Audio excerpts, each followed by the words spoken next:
Attention. Due to the nature of the films discussed, the Civil Gore podcast may contain adult language and themes.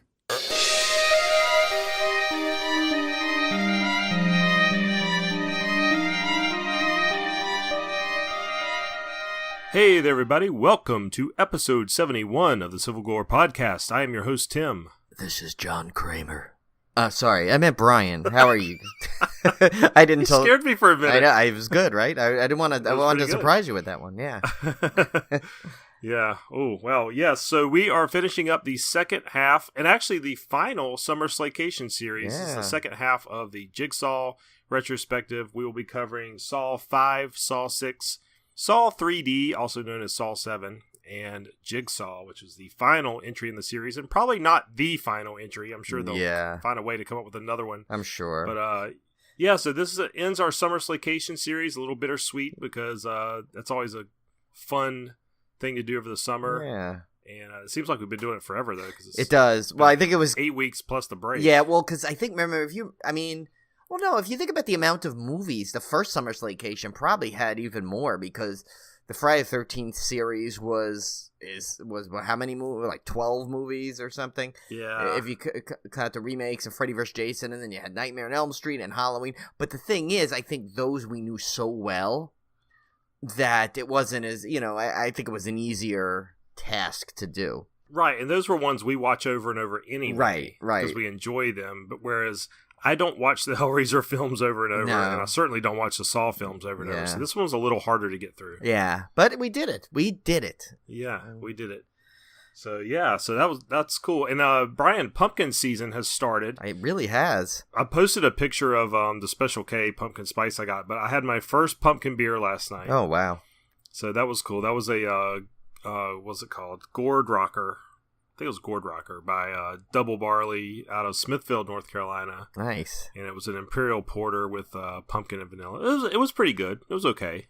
Now, the one thing I did like about it is it was pure pumpkin. They didn't do a lot of this nonsense with, throwing in all these artificial spices and stuff. Yeah, I don't like that. Pumpkin-y. This was, you could taste that it was actual real pumpkin. Nice. But on the other hand, I like a little bit of that spice, just to give it that pumpkin pie feel. Yeah, I mean, it's kind of like that Chelsea pumpkin pie ale. It was really good. And, you can tell it had real pumpkin in it, but then they just put just enough seasoning in it to give it that pumpkin pie flavor, which is, that's if you can get that good mix. I think we'll have to have like a top 10 pumpkin beer episode or something. Yeah, that's a good idea. It's a tricky balance because you can go too far and it just tastes fake. Yeah. And then you could go the other way, and it tastes so much like real raw pumpkin that you don't get any of that nice nutmeg spices, that kind of thing. I like the ones that just get the balance perfect. Right. You get a little hint of both. But yeah, there's many more pumpkin beers to go. I try to. I was telling Brian I try to buy a 6-pack or a 4-pack as I see them. Ones that I've never tried before, and then I'll drink one, and the others go away until October. Nice. And that's where I kind of store them, and then in October I have like a different beer every day of the month, just about. Yeah, I'm gonna kind of try and do I'm looking forward to, because now that we found that great beer source, we get all the different local breweries around here, so I'm gonna and they sell them by the can there, so I'm gonna hopefully have a whole bunch of different pumpkin beers I'll be trying this season. So this is exciting. And remember, the hashtag is back already. The pumpkin is the bacon of the fall hashtag is already alive and well. We're gonna make that trend. It's gonna trend on Twitter. And you know what? I'm looking forward to seeing if they have anything kind of, maybe when we're at Tar Nights, maybe one of the places there will have a nice pumpkin beer that we have never heard of or something. Oh, nice. There are some Miami beer. There is a local craft beer cart. Supposedly, I noticed in the New York section of Universal Florida. So I'm hoping there, by the time we're there, it's just about that time that they should have some and supposedly it's the local beers from Miami, Florida, different areas around there. So that'll be kind of cool. Maybe I get a cool pumpkin beer that we never heard of. So that'll be exciting. Yeah, nice. Okay. Well, let's get right into it with our first chop. Well, first up, as usual, we'll go into the alphabet project. We're already down to P. And for this one, I had a couple of choices of some really good movies that I had on my wish list. One of them I thought about doing was Phantasm Ravager, which is the only Phantasm one I haven't seen yet, and it's on my Blu-ray backlog, so I would be knocking out two birds with one stone.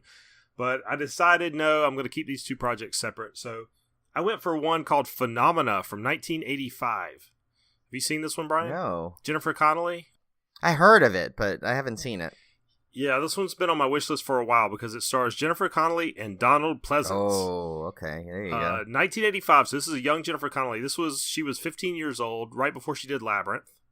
Around the same time. I guess this was 85. Labyrinth was 86.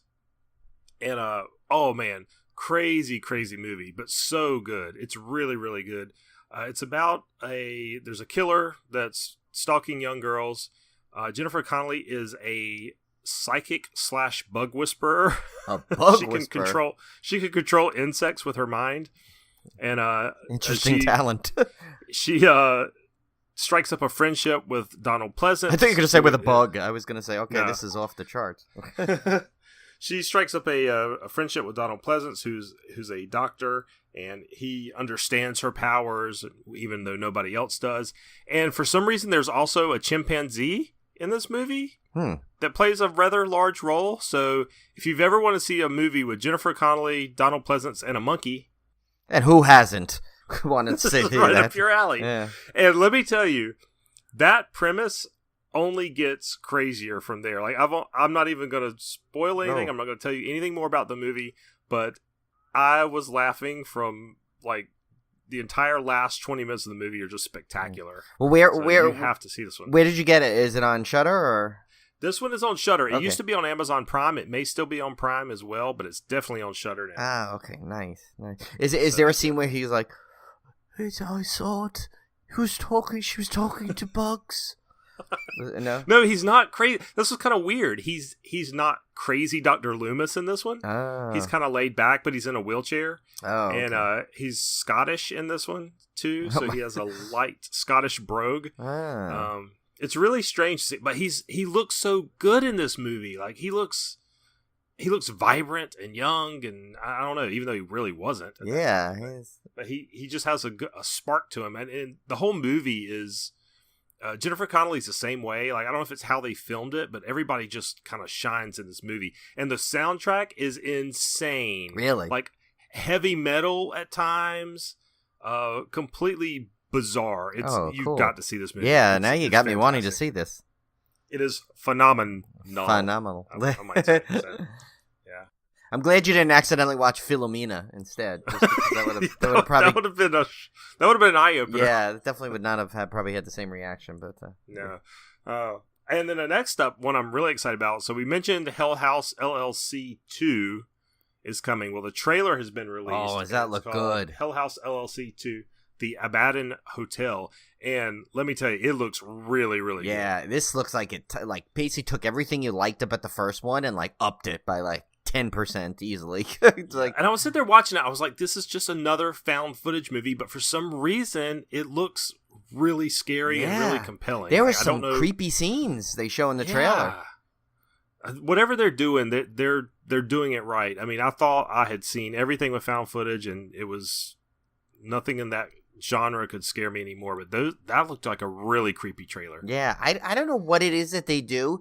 I remember we were trying to figure it out, but I'd love to I definitely think we need to watch this as soon as this one comes out, and see if we could. 'Cause I have a feeling it's gonna come out right on a video on demand or something. So it's coming out. I actually, oh my gosh, my coworker told me the date. Oh, it's soon. Okay. It's like mid-September. Oh, great! It'll be on video on demand. Yeah. Oh, so I'm gonna order that right away and watch that one. That's because I mean, as much as I love the first one, so I cannot wait for this one. That'll be exciting. Between this and the Houses October Built series, tell you, there's some good stuff that never really hit the theaters. That's okay because we still can get it and watch it. That's right. Yeah. Speaking of haunts, we're very much looking forward to our upcoming Universal trip, which is now only a little over a month away. Oh, it's exciting. And they just announced a new house that I'm super excited for, and this is a house based on Poltergeist. Yes. So if I expect scary clowns, oh yeah, scary trees, chair stacking, Yeah, What else? Zelda Rubinstein. I don't know. Maybe she'll come running out.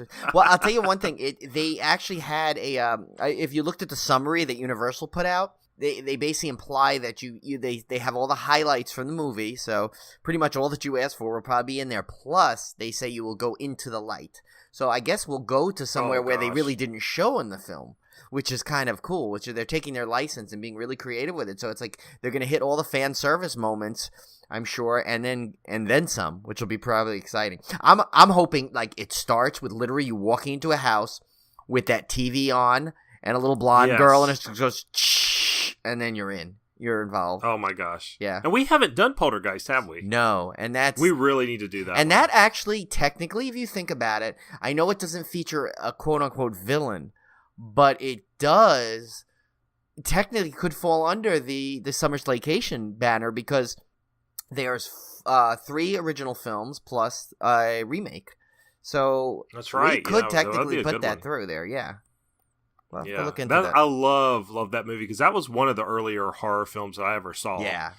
And it definitely scarred me for life, like it did a lot of people. I think I remember watching it on HBO is how I first got exposed to it. And it wasn't PG. Yeah, well, I think that's probably why I got to watch it. Yeah, because it was. I believe it was PG, and so parents didn't know any better. Yeah, I mean that sequence with the guy in the mirror ripping his face. That was the one, the image that got me to watch that movie because someone told me about it. I'm like, all right, I got to see this thing, and it was on cable, and yeah, it was. See, great. You were a little older than I was. Yeah. That part scared the crap out of me. It didn't exactly do like it didn't actually make me feel all warm and fuzzy inside.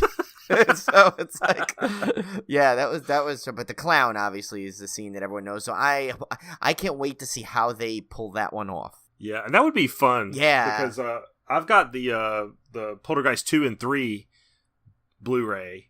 And those were a ton of fun going back through and watching those because I had not seen those in forever. Yeah, I from what I understand, I think the house is kind of based solely on the first movie, but I don't know if that old guy comes in from the second one. You may see me running the other way with right knocking the preacher guy. Yeah, that guy. Oh God, that guy used to scare me in the trailer. I remember that. Let me in.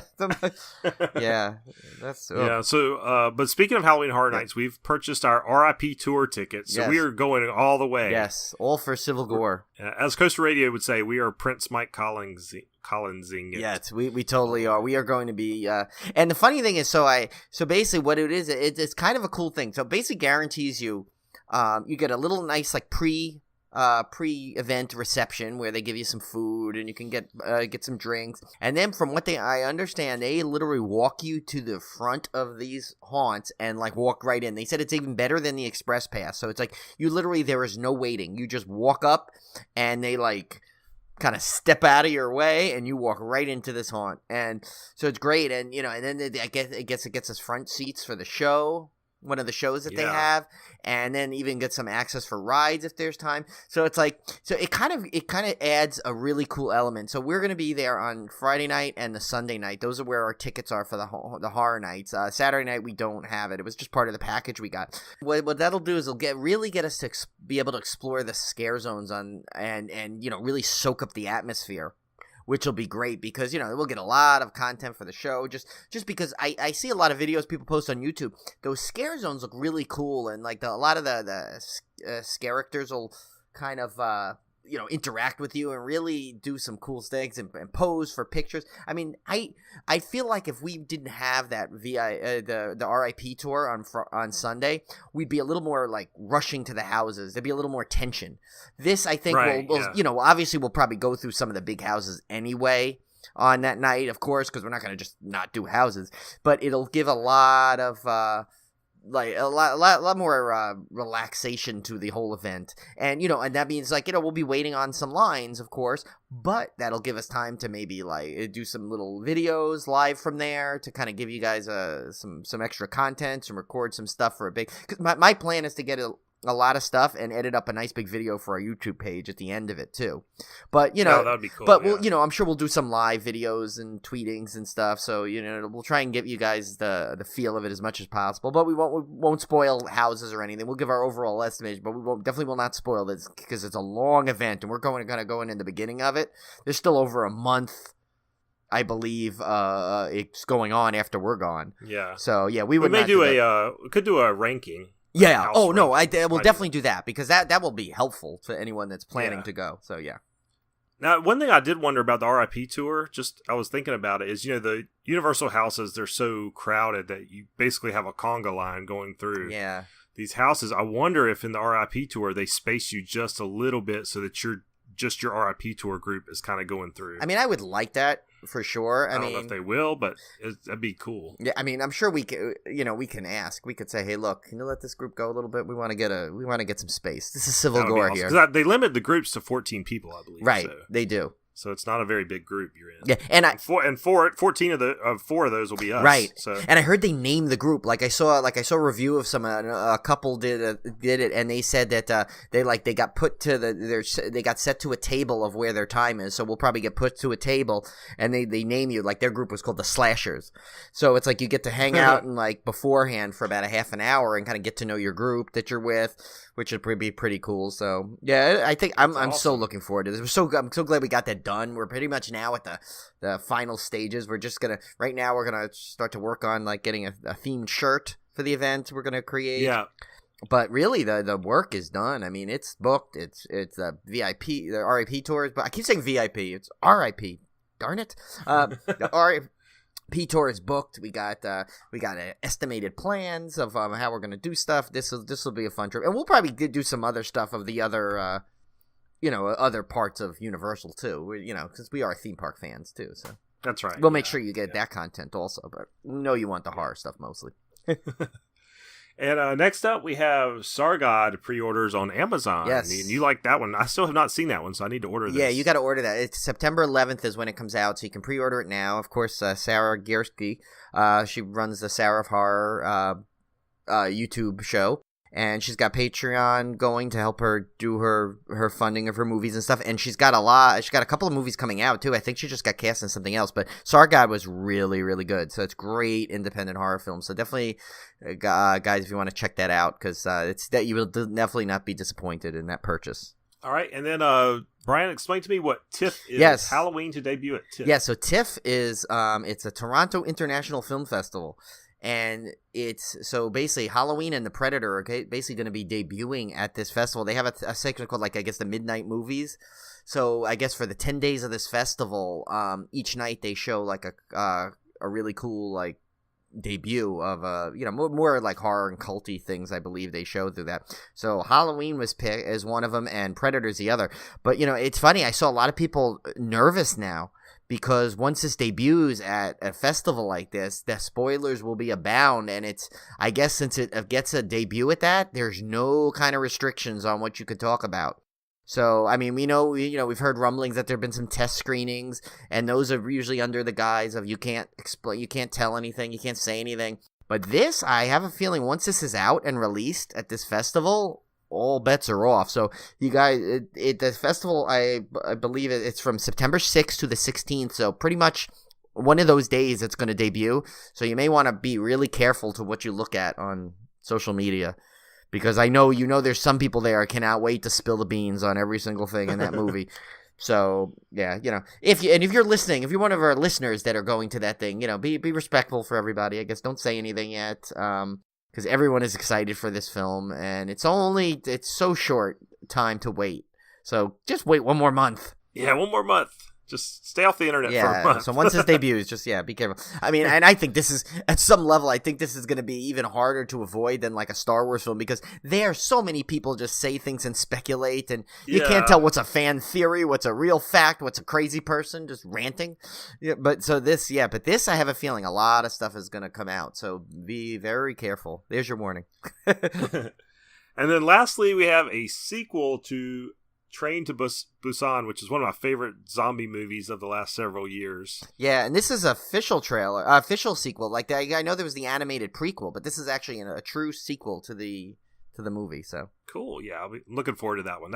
I'm like I said, you guys know that I'm pretty burned out on zombie movies, but I really like that one. Yeah, I still got to watch that. I know you said it's really good, and I keep it's really, in really my good. queue, and I just don't watch it yet. All right. Well, let's get right to it. We have a much shorter dismemberment than we had last week. Yeah. But, let's get right into it. This will be the Blu-ray releases for 8/21/18, our dismemberment. Wait, no, please, God. No, don't cut off my...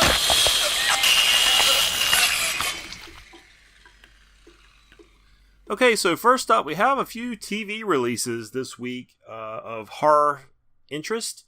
The first one up is Ash vs. Evil Dead, the complete third season. And Brian, did you get to watch any of this one? I can't remember. I haven't. I'm just going to basically one time just binge this whole series. Yeah, I know a lot of people were upset that they were concluding after the third season, because that is the last season of the show. But, I mean, you got to think about it. You got what is roughly the equivalent to like a 12-hour Evil Dead movie. Yeah.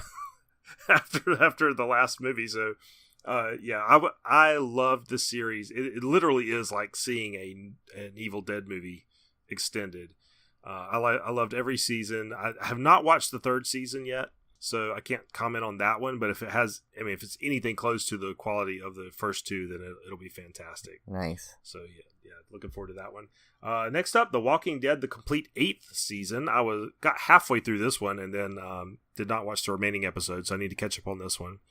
The Walking Dead is feels like it's kind of hitting the tapering off point because oh gosh, what's his name? Rick is leaving. The guy that plays Rick. Oh yeah.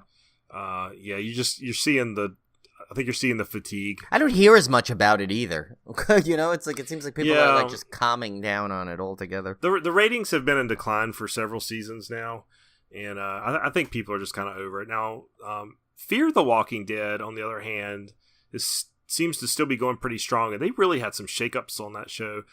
I've heard that season 9 of The Walking Dead, they're going to shake it up quite a bit with a time jump forward into the future, and you're going to have a lot more of a Wild West feel because technology has started breaking down, cars have started breaking down finally. So I don't know, we'll see. I'll keep up with it because I'm 8 seasons in so far. Why stop now? So and then the last one is The Terror, the complete first season. Another one I only watched a couple of episodes of, but I really want to get back into it because this was one of my favorite books of several years ago. This was a book by Dan Simmons, and it's about an Arctic expedition. The ship went up to try to find this mythical Arctic passage, and this was something that happened in real life in history. I was gonna say, this sounds like I remember something like this. Yeah, but this book speculates as to what happened to the men. Now, in history, we kind of get an idea of maybe what happened in real life, but in the book, it's speculated there was actually a creature stalking them on the ice. So it was such a great book. Dan Simmons is a fantastic writer. He's one of my favorites, and he crosses genres effortlessly. He's done sci-fi, he's done horror, he's done just normal fiction. So if you have a chance to watch the series, the first 2 episodes were really, really good. But if you like reading, I highly, highly recommend the book. Cool. I will have to check that out. Yeah, here we go. So our Blu-ray releases of the movie variety. We have Deep Rising, the 20th anniversary edition from 1998, released by Kino Lorber, directed by Stephen Sommers, starring Treat Williams, Famke Janssen, and Anthony Heald. A group of heavily armed hijackers board a luxury ocean liner in the South Pacific Ocean to loot it, only to do battle with a series of large-sized, tentacled, man-eating sea creatures who have taken over the ship. Cone is writhing in his seat as he's listening to this. I can't remember this movie. I don't either. That's the thing. I remember the title, but for some reason I don't remember this premise, which is weird. Unless I got it confused. I don't know. You know what? Maybe I always thought it was like Deep Impact. I don't know. I kept getting it confused with other movies. Like I was thinking Deep Impact, and I don't know what other movie I was thinking of. But it was not, the description was nothing like the movie I was thinking. Somehow this bypassed it due to no fault of its own. It just bypassed us. I think I was also thinking Deep Blue Sea, maybe. Oh, yeah, I don't know. Yeah. It basically is a victim of its own similarities to other titles. Yeah. But yet it's getting an anniversary edition, so must have done well. Yeah, I mean, man, what a collector's edition this is. It has a brand new 4K remaster, which most of these do nowadays. An audio commentary by director Stephen Sommers and editor Bob Duxay. Tons of interviews. I know. I think it interviewed every single person that either worked on was in the room or nearby filming of this movie. They got the craft services guy on here. I think the guy's Taylor. I mean, literally, it's like. They have an animated image gallery, reversible Blu-ray art. I think they've even interviewed extras on this. Limited edition O-card slipcase. I don't know what that is. Yeah.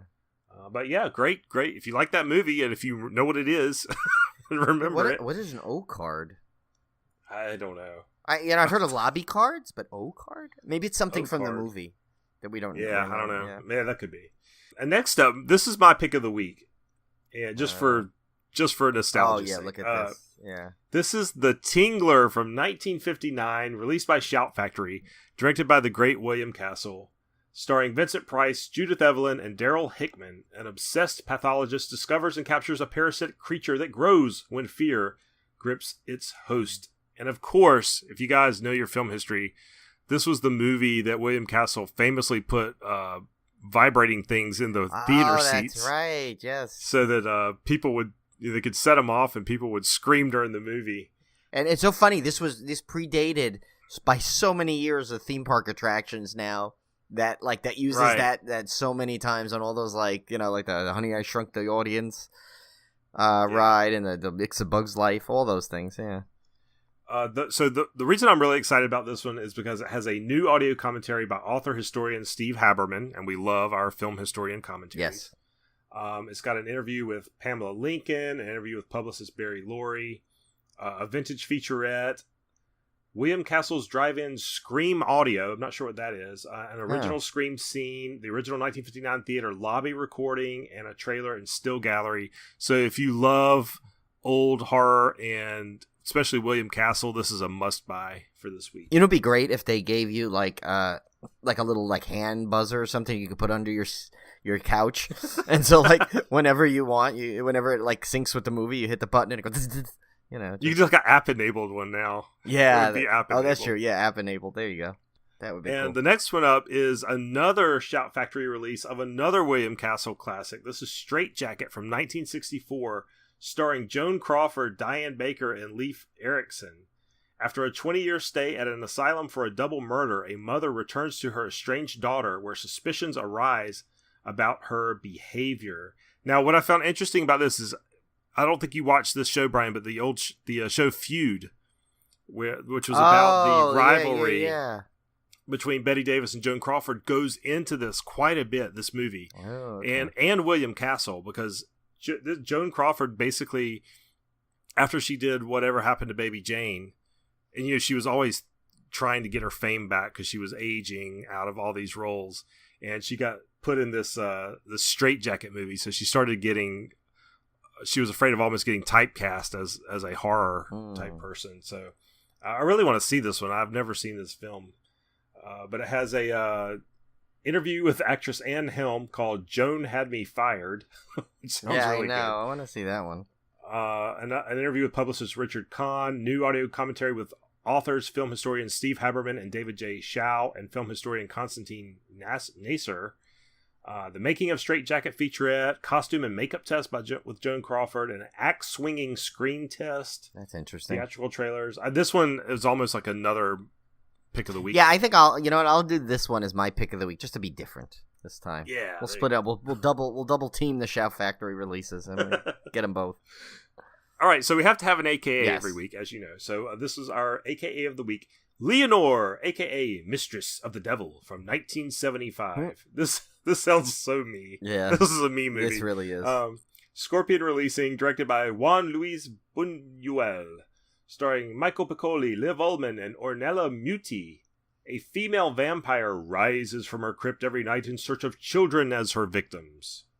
So this one has a brand new remaster of the 85-minute U.S. cut and a brand new remaster of the 99-minute international cut. Why would you watch the U.S. version? I know. You must well. I mean, there's obviously, think of that, 14 minutes of international goodness. And I like this. It says, in English and Spanish with optional, properly translated English subtitles. That's like Matt from Yorkshire got involved. He's like, we're going to make it proper. And then, but I just wonder, so you have the option of having them properly translated or not. Yeah, like if you don't have it on, is it all askew and does it make any sense? Like, the lamp that's is looking weird. at me, you know, or something. Yeah. It's like, what? That's not right. Yeah, that can't be correct. What is that? But it does have a film historian audio commentary, so... Oh, and another historian. interesting. Wow, the historians have been busy this week. Yeah, they have. Now, for some reason... This one cracks me up. For some reason, the Straight Jacket film makes another appearance by a different company this week. I don't know what it is with Straight Jackets this week. Yeah. But this is called the Psycho Biddy double feature. Yeah. That's probably not politically correct. No, I can't imagine this. This is... I guess this is two films about crazy women. But this is a double feature with the aforementioned Straight Jacket. Yeah. And another title called Berserk. Well, we've already covered Straight Jacket, so I won't go into that one. But Berserk was from 1967. This disc is being released by Mill Creek Entertainment. Directed by Jim O'Connelly, starring Joan Crawford, again, Ty Hardin, and Diana Dors. So she must be the Psycho Biddy, I guess. I would assume so. I think she was in her Psycho Biddy career phase at this point. Yeah. A scheming circus owner, I'm already intrigued, finds her authority challenged when the show is targeted by a vicious killer. So... yeah, this one's no special features though, apparently. But the next one, yeah, I don't even understand what the hell this is. This was almost my pick of the week, but I didn't want to do that to someone because in case there's one of our listeners that actually says, you know what, I like the Brian picks, I'm gonna buy everything he picks. I couldn't do that to you with this one. I had to put this in. Now 50 made. Oh no. Yeah, our SRS Cinema exclusive. Yeah. Who released these super limited editions. This one is limited to 50. I usually do not even put these on the rundown. Because if you don't have a chance to get one of these, then I'm not going to put it on here. But I had to put this one because of the title. Yes. This one is called Pazookas, Island of Vomit and Despair. And it's from 2017. It's directed by Gersius Gudner. That almost sounds the sound you'd make in Vomit has been like, Gersius Gudner. You know, but it stars Laura Albrecht, somebody named Amexa. It's just it's like Cher or Madonna. It's just Amexa, and Everson Antunes. I could not find. Even IMDb does not know what this movie is about. What on There's earth? no synopsis. There's no summary. All I know is if you look at the cast list, there's stuff like fecal person, anal person. Oh my god! like, what? Oh yeah, I gotta go look this up. Wow. Fecal person, anal.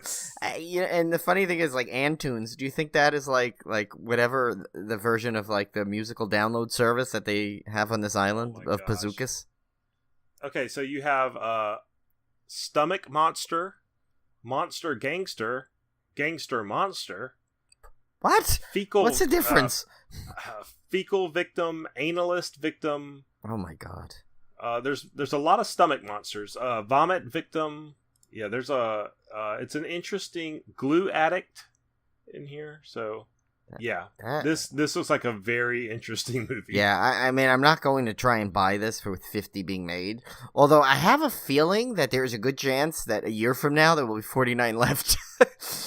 But no, I don't know. This could be a big thing for all we know. We just, I don't know. Yeah. Anyone that's seen it, let us know, please. Yeah, please. Oh my gosh.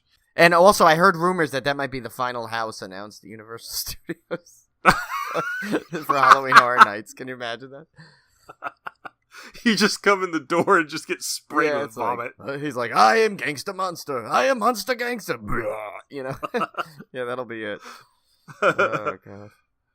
For the RIP tour, they give you an umbrella. Yeah, and a poncho. Yeah. So. Be like a poncho. It's all yeah, good. You get the... This week's theatrical releases, we did not have any wide releases, but we did have a limited release, Down a Dark Hall. This one's directed by Rodrigo Cortez, starring Anna Sophia Robb, Uma Thurman. Yeah, and Isabel Fuhrman. That's some good cast. Yeah, really good cast for that, yeah. Kit Gordy, a new student at the exclusive Blackwood boarding school, confronts the institution's supernatural occurrences and dark powers of its head mistress. I would actually check this out. I mean, I don't know if I'm going to be able to get to it in the theater. I'm already behind in the other movies that were released, but this is one I'm going to keep like on my radar though for when it gets released, on Blu-ray or on digital or something. Yeah, so that's interesting.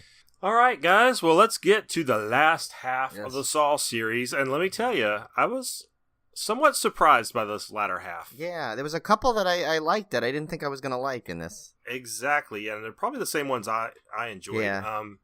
But let's get right to it. Saw 5 came out in 2008. It was directed by David Hackle, which I think is the only one of the series that he directed. Yeah, it was, I think. And it was written by Patrick Melton and Marcus Dunstan, starring Scott Patterson, Costas Mandylor, and Tobin Bell, of course. Yeah. Detective Mark Hoffman is deemed a hero after he saves a young girl and escapes one of Jigsaw's games, or so it seems. Special Agent Peter Strom is suspicious of him after his assistant, Agent Lindsay Perez, says Hoffman's name. While Agent Strom looks into Detective Hoffman's past, a group of 5 people who helped burn a building which was supposedly abandoned face a series of tests set up by Jigsaw. So this one continues the Hoffman storyline that was established in 4. Try to keep my plot line straight here. Yeah, it gets a little tricky. They kind of blend a little bit, but yeah, Saw 5, I really like this one. And I don't know if it was because I think it was the focus on Hoffman. Like, I really liked his story arc over the course of the movies.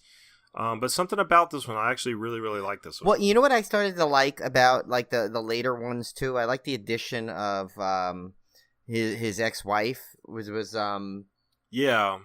Betsy Russell. She was like a classic 80s like one of those like women that was always like, you know, that you had to crush on. I don't know if you remember, she was like in private school. But yeah, I get exactly what you're saying. She was exactly that. Yeah, like, I mean, she was a tomboy. You know, she was, I mean, it did a lot of like those early nude scenes that like, you know, like teenage Brian and Tim would be all about watching, of course. And so so she was, and she looked different at first. It took me a while. I'm like, who is that? She looks so familiar. And then it clicked. I'm like, oh my God. And I went to confirm it. And I really liked her performance in it because she actually had an interesting element to it because you could never tell, I mean, really what her role was going to be in this, you know? I mean, other than, was it going to be just a show like that he had a real life, or is she still going to be featured in any of these sequels as a main character? And it's kind of interesting how they kind of brought her in. So, and I know that's one of the reasons I kind of like the later sequels a little bit more than I thought. Yeah, and I don't know, something about this one. I enjoyed the kill sequences in this one for some reason. I mean, it's all these entries get a little more gory as time goes on, but I really didn't mind it so much in this one. I guess it just, I don't know if it didn't feel gratuitous or I just didn't mind because I was distracted by the plot line or whatever. But was this the one that had the actual end credit scene? The only one that had that little end credit scene, right? Was that this one or was it the next one? I didn't watch all the way through. I think this was the one. I mean, we're spoilers here, right? Yeah. So I don't know if this was the one. I'm sorry if I get this wrong. It was either this one or 6. I'm pretty sure it was. You know what? Now I'm not really sure. I can't remember. I believe it was Saw 5 at the end, where they at the end of the credits, if the complete credits are rolled, you see Shawnee Smith whispering into where the little girl is held captive. She's in the window. She goes, "Don't trust who rescues you. Don't trust him." And then that's it. And that's how it ended. Oh. So that's a little teaser for as it comes on. You know, not that I mean, we all know what's going on, but it's kind of an interesting little bonus, I guess, that they added. And then, as far as I know, because I always scan ahead, during the credits, I don't think that any other Saw movie had an post-credit sequence. This one did. Interesting. So, yeah. Yeah, so this one was kind of I think we both liked Saw 1 and 2. Yes. 3, we liked parts of. Right. 4, we kind of were starting to fade away from it a little bit. But Saw 5 kind of brought it back home for me. I kind of enjoyed it. I don't know if it's because I had a little break. Yeah, it might have been that. Yeah, it might have been just... You know? Or, I mean, like I said, though, it's like, if you take out all the gore in it, you actually get a somewhat compelling, suspense thriller in here. So it's still, so, I mean, yes, I mean, is it hard to watch some of these sequences because they're so violent? Yes. And, it's not over the top to the point of where it's like comical anymore. It's the right level where it's very uncomfortable and gut-wrenching to watch at points. But I think that they still managed to find the balance of a really compelling, twisty story to it, which is kind of good. So you're always kind of still wondering where is it going or what's the reveal going to be? What's going to be the twist to this? which is kind of good that it has that in each one. Yeah, and as for all the talk we talk about these becoming formulaic, there was a certain comfort level in this one with the formula because I knew, okay, you're going to be splitting your time between this main narrative and then the victim narrative. Right. You usually have a group of people that are facing Jigsaw's traps, but you also have this overarching narrative. So you kind of got that familiarity with that plot structure, which kind of made me kind of settle into the movie a little more, maybe. Yeah. So, so I don't know. For some reason, I can't really quite put my finger on it, but I really like this one. Yeah, and I like Scott Patterson's character. He's a really, like, sharp guy. I mean, you know, he was kind of exciting to watch as he goes through. And Costas Mandylor is fantastic. You know, it's like they have really good performances in this for the main roles. You know, I mean, well, actually, I could say, as we get later on, there's a couple that I was like, they didn't live up to what these lived up to. You know, it didn't live up to all the performances. Like, I loved Agent Perez. She was great, I thought. Yeah. She was one of the best characters, I think, in the whole series. I really liked her. You know, and it's just like they have enough good characters mixed in. So, you know, to call it just like, you know, I know, yes, it's considered kind of, you know, like we kind of said, oh, you know, it kind of got tired of the torture porn element of it. But it's almost not, you know, and like I said, we did preface saying, could it be that we were just watching so many in a row? But I didn't have the problem I did with these four that I did the first four, and I'm wondering if it's because the first two were so starkly different in some ways than it's a hard series to really explain. Because it kind of goes against the grain. I mean, you don't expect... Like, usually by 7, we'd be... Like, you know, even by 5 and 6, we'd be like, all right, it's the same old thing. But it kind of did something where it kind of reinvigorated it a little bit, which is impressive, I think. I think the whole Hoffman thing kind of reinvigorated, gave it a shot in the arm. So right. Yeah, and I think maybe the other piece of it was that we had this new director. Oh, right, and maybe something about that kind of gave it that shot in the arm it needed. So you kind of had this brand new vision or whatever. Not that the movie really is starkly different from the other Saw movies. Right. They still kind of use the same gimmicks and stuff, but you know, sometimes a director's touch is subtle. Right. And it's greater than what it looks like on paper. So maybe that's part of it. Yeah, and he might have went into it saying, "Hey, listen, I don't want to do the same thing the last two were. I'm gonna tweak it a bit," and whatever he did worked because it's obviously, you know, whether he focused a little, just enough of a more slant to the storyline rather than the torture part of it. It may have been so subtle that, you know, you may not be able to even put the finger on the moment, but there's something different. You're right, and that could have been very well the director. So next up, Saw 6 was from 2009. Of course, they put these out every year, every October. This one was directed by Kevin Greutert. I am Greutert. I am Greutert. Written by Patrick Melton, Marcus Dunstan, starring Tobin Bell, Costas Mandylor, and Mark Ralston. Special Agent Strom is dead, spoiler alert, and Detective Hoffman has emerged as the unchallenged successor to Jigsaw's legacy. However, when the FBI draws closer to Hoffman, he is forced to set a game into motion, and Jigsaw's grand scheme is finally understood.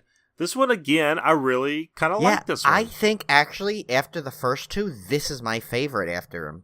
I think this might be my third favorite. Me too. And it's so funny. I saw you notice the sequence we'll get to, but yeah, what I liked about this one is you kind of...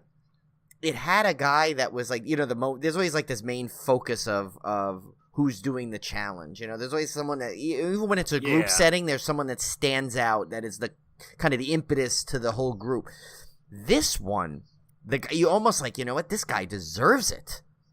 This guy deserves to be put through this. And, you know, I mean, he's a guy that you dislike from the moment you see him, and you're like, I hope he gets caught in Jigsaw's. Like, I was like rooting for him to not make it because he. Well, you're enemy in this one, or I would say John Kramer's enemy in this one, is insurance companies. Right, and who hasn't? And who doesn't hate insurance companies? Right, it's like the first time. I think what this one did on this side, that we always said that John Kramer, there's a bit of a sympathy to the character, and that's why it portrayed brilliantly by Tobin Bell, made you be able to kind of go along that line with him. This one, though, this one almost takes you saying, hey, you know what? We want you on the side of Jigsaw right away. It's crazy to think really that. Does. But it's like, I was like, when I saw this guy, and I'm like, and then, it didn't help that, like, George Newbern, who's always been one of my favorite actors, a likable guy, he's always the guy from Father of the Bride, like the one that, the husband, and he was in Adventures in Babysitting, he played the good guy that helped, Elizabeth Shue get back to the thing. But, so he's always been a likable actor, and when you saw that he was wronged in the beginning, I'm like, and just the guy was such, and just the way you did it, you're just like looking at, like, I'm like, oh my God, what a despicable company. This is a guy, he's blatantly knows that he's like ripping people off and doesn't care. He knows that he's, all he's in it for is to make money, and then he's got that team. And it's so funny. Once they showed that, like, bullpen of people, or whatever he called it, of the people that were there just constantly working nothing but to find loopholes where they can cancel people's insurance. I'm like, oh my gosh. Okay, he's in there, and all these 6 people are in there with him. It's like, you these knew people it. have to die. You knew it right away. And it was oh like, my gosh. But I was like, but the thing is, it got me into it right away. I'm like, all right, I can dig this one, right? This was like, this is exactly what the series needed at this moment, like this big on, like kind of like a hardcore flip to it a bit, Yeah, and Tobin Bell again is so brilliant. Like you got to see him kind of outside of the Jigsaw character. Yeah, in this one, like in quote unquote real life, when he's like at that party or whatever. Yeah. And he's talking to the guy, and he's just so cool and collected. Like, he just seemed like the kind of person you would just be drawn to in real life. Like, he just seemed so smart and put together, and it's just so cool. And see, it's funny you said that, because you say that there, you wonder, like, some people, like, what are people like the people that were tortured by him, but then seem to be with him. But you kind of know, he is like this. There's something about him that, probably draws you to him, He is. Not that I can. He's very charismatic. Yeah, and not that I condone like torturing people by any means, but you know what I'm saying? It's like you kind of, you get trapped in his viewpoint a little bit, to where you're like, well, he's kind of making sense about this. Not that I would go as far as he would. Yeah, I did have to chop my arm off, but that kind of makes sense. Yeah, it's interesting. Again, it's like you wonder if they got someone else that was not as good as Tobin Bell, would you get all that? I don't know. So I don't know. He just does such a brilliant job in this. I don't know if it would have been the same. Right. I mentioned on the rundown the shotgun carousel, which is one of the great sequences in this one, where basically they had the people strapped to one of those like merry-go-round things, like on a playground, but it's spinning around while this shotgun. Oh my God, that may be one of the best sequences in the entire franchise. It's almost like a reverse Russian roulette where the people are on the wheel instead of the bullets. Right, and the way he's got it, and it's like, the guy, and he's only allowed to save 2, so right off the bat, okay, 4 of these 6 people are gonna die. And, you're wondering, like, none of them really deserve it. Who deserves it out of this? Yeah. He's screwed, and then, he's got to put his hand in, and that thing goes through to stop it, and it moves the gun up, and I'm just like, that sequence was crazy, it's like. It was very tension-filled. Like, I don't typically get on the edge of my seat with these Saw movies, because, I don't know, you're supposed to, I guess, but to me, they don't really bother. This one actually had me kind of on the edge of my seat. Right. Even though I'd seen it before, I didn't remember who lived and who died, obviously, so. But yeah, it was a great sequence. So I really, really liked Saw 6. Yeah. But then next up, Brian, I could not believe I had not seen this one. Oh, you didn't see it? After I watched it, I realized I had never seen Saw 3D, the final chapter, 2010, again directed by Kevin Greutert, written by Patrick Melton and Marcus Dunson, again, starring Tobin Bell, Costas Mandylor, again, and Betsy Russell. Detective Matt Gibson chases the psychotic detective Mark Hoffman while Jigsaw's widow, Jill Tuck, tries to kill him as assigned by her husband. However, he escapes and Jill meets Gibson and offers to sign an affidavit listing the murders committed by Hoffman. In return, she requests protection. Meanwhile, the prominent Jigsaw survivor and leader of a support group, Bobby Dagan, is abducted with his wife and friends and forced to play a mortal game to save himself and his beloved wife. I kind of like this one too. I mean, and it had the funniest thing. The first thing is when I texted Tim, I said, "Why is this one cop pretending to be Matthew McConaughey?" He really was. Like in the beginning, he said something like, "Well, I know," and I was like, "Oh my god!" I said, "Is that what he's going for?" But he actually, it's funny. He kind of leveled off as the movie went on. But he was good. I liked the way this one went. I kind of liked the plot. I love the opening to this one actually. The opening was my favorite part of this one. It actually had a great opening where you had these two guys. It had a love triangle, basically. It was two guys and a girl, and they're basically put on public display with a bunch of saw blades. And there was even a jigsaw puppet. I mean, it started out thinking like this was like the perfect, like, I don't know, return to what everybody loves about the Saw franchise. And imagine seeing that in 3D in a packed theater. Probably would have been amazing. People going nuts. Yeah. People were probably going nuts. Now, the movie for me, it was not as good as 5 or 6. No, it tailed off slightly towards the end, too. A little bit. I mean, I did enjoy Jill Tuck's character. Yes. I mean, the Jill Tuck character, of course. I really liked that. There was elements of this I liked, but I didn't find it as compelling or as entertaining as 5 or especially 6. Yeah, because I mean, and I did like the guy, the survivor guy. It turns out, but I don't know. I didn't felt like there was enough motive for him to have done the way he did it. How he faked the whole thing. Like, what was the point of that? I don't get it. I mean, maybe I missed them explain it, but and it's like. And then the whole thing at the end where it would reveal with Carrie, I was like, all right, we've seen that already. Enough with the different accomplice guys being revealed at the end. The plot was so sillily convoluted, and even the kills to me just weren't entertaining. Like the whole thing where like there was these two guys trapped on opposite ends of a house, like a couple stories up.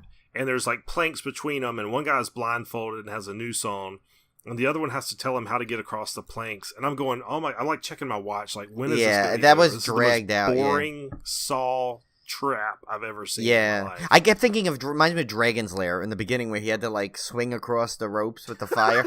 I was like, and the game always started that way, and I'm like, oh, so I gotta go through this board again, and then you get it backwards later on, But it reminded me of that. And I did really like the end sequence, though, with where he had to actually go ahead and do what he claimed to have done before while he had to clip himself up. Even though I kind of saw what was going to happen coming, I'm like, all right, if he reaches that way, he's not going to support himself like that. Yeah. Like, why didn't he just hold on with one hand, grab the other one with the other, and then grab that? Because then he'd be supported by the plugs. That's what I was thinking. I was like, why did he not do that? Like, what was the point? He was so smart and crafty to get through all this point, and then at the biggest moment where all he's got to do is replicate Doc Brown from the end of Back to the Future, he messes it up. It's like, I mean, that kind of like was I was like, oh, really? After all that, and then but yeah, I mean, yeah, and then there was the twist at the ending, but which you kind of almost could see coming at a little bit. Yeah. I mean, it does wrap up at some level, wraps up the whole Jigsaw storyline at some level to the thing, which is why leading into this next one, why I think that I did not really I didn't care for the last one at all. Jigsaw. No, they should have stopped it. I mean, it says the final chapter. They should have just stopped it there and been done with it. Right. And that's why I believe Jigsaw, which came out in 2017, so this is the first time you had a break between Saw movies. Right. A 7-year break. And it just does not work at all. I told you this back when I saw this. Right. Remember, I kind of gave my impressions of it after I saw it. This one was directed by Michael and Peter Spierig brothers. Written by Josh Stolberg, Pete Goldfinger, so you have new writers. Yeah. Starring Matt Passmore, Tobin Bell, Callum Keith Rennie. I'll read the summary real quick. Bodies are turning up around the city, each having met a uniquely gruesome demise. As the investigation proceeds, evidence points to one suspect, John Kramer, the man known as Jigsaw, who has been dead for over 10 years. Yeah. And to me, this one just felt so tacked on. Yeah. For a movie that comes out 7 years later, like, look what Chucky did. Right. You have this big break between films. You come back just rejuvenated with this cool, return to form, cool premise, like, great kills. This one was like none of that. It was like this one could have been made in 2011. Yeah, there was no Saw advancement, 8. basically. No advancement. It's like they took that whole gap to come up with it. Like, they should have taken that time. If they were going to come out with a new one, it should have, in theory, should have blown us away. Like, because why come back with this? Which was really... It should have taken yeah, the best elements of all the Saw movies and put them in this one. And had a really... I mean, people love Jigsaw. You know, bring that out big time. But this is like it's just such a ho-hum entry. It really was. I was so disappointed. I was expecting this to be like one of my favorites because, you know, the last, like, because I was like kind of like as the other ones, even though we, you know, the final chapter, you know, wasn't the greatest, but it was still enjoyable through enough of it that I was like, okay, you know, and I liked 5 and I liked 6, so I was like, okay, so Jigsaw is probably going to be really good. But it just, to me, it fell completely flat. Yeah, it was just, I was very, very disappointed. So I'm so glad I did not see it in the theater. Oh, yeah. Because, or did I see it in the theater? Maybe I did. You might have, actually. I don't think I paid for it, though. If I did see it in the theater, it was probably Movie Pass, so I didn't lose any money on it. Yeah. Just Movie Pass lost the money. Just Movie Pass money. You may have been part of their demise. Yeah. But yeah, maybe I did. Yeah, actually, I think I did see it. Yeah, because I remember you reporting on it that you'd seen it. That's right. Yeah, because I reported it right after it came out. Yeah. So anyway, but yeah, very, very disappointing wrap up to the franchise. I mean, like I said, we say it's a wrap up. I think they're already in talks to make a new one. Yeah, and I now like, to me, it's like unless they like really can do something completely, I mean, different. And when I say that, I mean, obviously you need the same sort of premise, you know, obviously it's traps and it's a thing, but I would like almost like, you know, I hate to say this because this sounds so cliche almost like, but but this is kind of what I'm expecting, but I'd still accept this over what we got. Like, I could see it actually being where people go to an escape room and Jigsaw actually someone replicating Jigsaw takes it over, you know, like these haunt movies. Yeah. Like, that's what I expect. But I'd actually accept that over what we got with Jigsaw. So, but and I'm trying to think, I'm like, I don't know what I want. I think I just don't want it anymore. Maybe that's it. I think because they wrapped it up nicely with Saw 3D. Even if it didn't end as strong as I would have hoped, it wrapped it up enough. It was good. Yeah, this series I believe it hit a saturation point. Yeah. Even these long franchises we've had with Friday the 13th and Halloween and stuff, I don't think any of them had a yearly release like this. Yeah. For the course of 7 movies. Like 7 years in a row, you got a Saw movie. I think people just got burned out on it. I'm done with it. Yeah. I think I'm done with it. Yeah, unless they kind of release enough information that it seems like it's really going to be something like revolutionary or something. I don't know. And I'm worried. It's like, because I think they've done so much with it that other than doing cliched versions of other films with tying in with Saw, is their only way to go unless someone comes up with the most amazing thing that we're not thinking of. But like, I expect it literally to be what I said, that, or some kind of like tech version of it where it's something with cell phones or social media. Yeah. You know, it's like, and that doesn't do it justice, because it pretty much, I think its strength and its weakness was that it stuck to its formula mostly the whole time. Like, it always had a mystery going while there was always a Jigsaw trap element to it. But like you said, is like, you can only do that for so long. And the fact that it stayed as long as it did and still kept our interest through 7 of them, that's pretty good. And to its credit, I mean, Jigsaw is a quote-unquote known mascot, the puppet at least. Yeah. You know? I mean, and I think people still love Jigsaw. I think they love the puppet and the whole idea of the thing. Yeah. So I don't think there's any bad blood with this franchise. I think people really liked it, but I think it's just time to move on. Yeah, because I don't think you could. Yeah, you're not going to capture what you did, and I think that especially since it's funny, you know, we say like, oh, it was a year after year after year, you were afraid to get tired of it, but I think the gap was too long to the point where now you're coming back, you expected something much more for that time period. Yeah. So it's a shame, but you know what? We still have the originals. We have the series. Yeah, and let me tell you, I actually, after that first half, I was really down on this series. Like, I was like, okay, I'm kind of done. But the second half, and maybe just took a break. Yeah. That's what I needed to clear my mind. I kind of actually really enjoyed the back half of this, with the exception of Jigsaw. Yeah, me too. Exactly the 5, same. 6, and 3D, I actually really enjoyed. And like I said, I like parts of 3, and I loved 1 and 2. So I can't say that this franchise was anything but a pretty entertaining journey through the Summer Slaycation. Yeah, much more than I thought I would like it as a whole. Yeah, same, much more. And I think it's a tribute to the performances and some of the characters that they developed. They were they weren't your typical horror characters that you could care less about. Most of them, even like the smaller ones, like Agent Perez, like she was only in 2 movies, but yet very memorable in a cast of hundreds of different cops and people that went through these movies. But there were some really good, memorable things. And Tobin Bell, I can't say enough. Sorry, I know we've said this, but he should, as far as I'm concerned, he should get so much credit for this series as what it is, because he was has so good. Little screen time. He does, think about right? It. So little screen time per movie. I mean, he's not really even in these movies much at all. Right. He's dead for like 6 of them, right? Yeah. So he's only seen in flashbacks. Yeah, but you know what? Yeah, he does his job perfectly. Every time. Yeah. Well, we have a great beer pairing this week. Brian, I am drinking a little taste of fall. I'm not going pure pumpkin, but I picked up this. It's fantastic. It's out of Boone, North Carolina. Kevin used to live up there out in the mountains. Oh, nice. And it's from the Appalachian Mountain Cidery.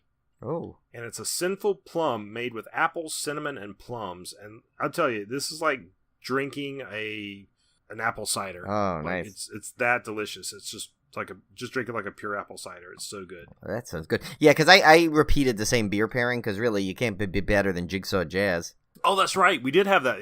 Okay, so we did. I repeated it. I'm sorry. I know I switched them on fine. a couple of movies, but this one was it was too good. And it's like since the Saw movies are pretty much like we said, so similar through the series that why not keep the same beer pairing? Yeah. Well, if you need an alternate beer pairing, yes, you can, Appalachian Mountain Cidery, yeah. Sinful Plum. Yeah. Actually, it's funny. There is a brewery called Saw Brewery. It's Salem Ale Works. So, but they have their logo says Saw. So I was gonna try and pair it with that, but the beers just did not match. Literally it wasn't Saw. It was just the abbreviation happened to be matching. So, but yeah. Nice. But I think I made up for it with our new 6 Degrees, I think, on this one. But we'll go through the last week's first. Let Tim read it. All right, so our 6 Degrees of Decapitation. Last week we asked you to connect Danny Glover to Crispin Glover. And, of course, Danny Glover was in Lethal Weapon 2 with Jim Pittock. And Jim Pittock was an epic movie with Crispin Glover. I can't believe Crispin Glover was an epic movie. Yeah, he must have been wow. Yeah, he must have really been doing a favor to somebody, because he's so weird with his roles and... Oh my gosh. The fact that he went to this, I don't know. So, this week. Yeah. I should have known. Yeah. So this week we're going to ask you to connect Costas Mandylor to Bob Costas. I told Tim, I said, you know what? I said, I think I found one. I said, I can't wait till you read this one, because this rivals the Chuck Connors to Chuck Wepner. So yeah, if you can do that in 2... You win our congratulations. Yeah, and I'm sorry, but this just proves that this world is way too small. If you can connect Costas Mandylor to Bob Costas in 2 links, steps, that's ridiculous. This is just not right. Too many people are in too many movies. That's all it is. Yeah. One of these 2 people did too many movies that they could connect. All right, so next week, Brian, I know we're talking about taking a week off. We might need to, yes, because I have my wonderful in-laws are coming in, so we're gonna be out of town for a few days. So I don't know if we'll get to record anything. I mean, we still may. We're gonna say we'll see, because we could possibly record following Wednesday. Maybe it's just be a short episode or one of our mini-sodes. But I know after that though, we definitely want to get back into we're gonna do our Back to Ghoul segment. Yeah, Back to Ghoul. So we're going to have school-themed horror for you for the month of September. Yes. But yeah, if we do take a break, we'll, of course, post it on Facebook and Twitter and Instagram probably, too, just to cover all our bases. But that will be a true break. If we take that one, we may not have an episode at all that week, but we'll give you guys plenty of heads up. Yeah, but we gave you the 2 bonus episodes the last week to make up for a possible one this week. And you got Cone. You got a Cone episode back then, so that was... Yeah, I think in 71 episodes, I think we've only had like our Christmas break. Yeah. And maybe this upcoming one. So we've been hitting it hard like every single week. Yeah, so we don't like to ever skip. Yeah, but if we have to take a little break before the fall, yeah. then please forgive us. But because I guarantee you the September, October is going to be insane. Oh, yeah, we're going to be packing with them. We're going to have like the Halloween preview. We're going to have all our Halloween Horror Night stuff. Our horror movie challenge for October. Yeah. So... Yeah, so we'll have lots of fun coming up, even if we take this break. Yeah, at some level, it's almost might be good. It'll resurge us for it will give us another week to really plan our attack. 'Cause it's funny with all of our with Summer Slaycation, you figure we could have been on kind of like an autopilot. We could have used that time to really pack up, but we also did some trips. So maybe this week if we do take this break, we'll use it wisely. Though we'll use it to really prep our next batch of episodes to really hit it hard, because we're probably going to have some bonus ones in there, especially with the Halloween coming out and the Halloween Horror Nights episodes and who knows what else, I mean, we just could have a lot of good stuff coming up. So yeah, and Brian, I've even thought about, I'm probably waiting a little late on this, but I've even thought about maybe doing a miniature home haunt this year. Oh, seriously considering if I can get the garage cleaned out in time. And you know what, we should get our friend Andy Sato on, because he does a fantastic home haunt. I meant to bring it up when I just saw him, but yeah, he does literally I think he does it only 2 nights too, and he builds it up. He's got full on stuff. He posts videos of it. It looks amazing. So we'll have to get him on, and maybe he'll come on and explain and show some videos of what he does. So. That would be cool. All right, guys. Well, this was a fun episode. Yes. I hope you enjoyed the Summer Slaycation these past 8 weeks. And we'll, of course, have one next year. That will rival this one probably, because I've got some great ideas for that one. Oh, yeah. So, we got some really good ones.